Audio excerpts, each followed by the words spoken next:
एक बार एक किसान परमात्मा से बड़ा नाराज हो जाता है।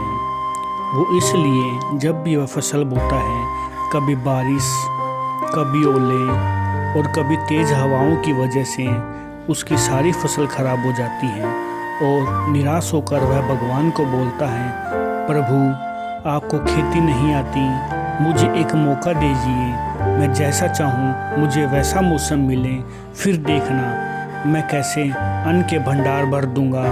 तब भगवान कहते हैं, ठीक है, तुम जो चाहोगे वैसा मौसम तुम्हें मिलेगा।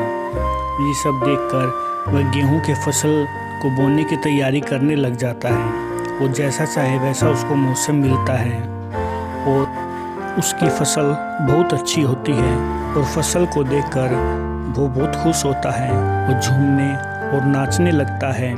इसी तरह दिन बीत जाते हैं और फसल काटने का दिन नज़दीक आ जाता है और फसल को देखता है तो देखकर उदास हो जाता है और ज़ोर ज़ोर से रोने लग जाता है। फसल तो बहुत अच्छी हुई थी, लेकिन उस फसल में जो गेहूं था, गेहूं के अंदर बालियां बिल्कुल नहीं थी, अंदर से खोखली थी। ये सब देखकर उदास होकर वहीं खड़ा हो जाता है। तभी भगवान कहते हैं कि तुमने अपनी फसल को संघर्ष का मौका नहीं दिया। धूप, आंधी, बारिश से वो अपने दम और मजबूती से खड़ी रहती हैं, जिसका तुमने उनको मौका नहीं दिया।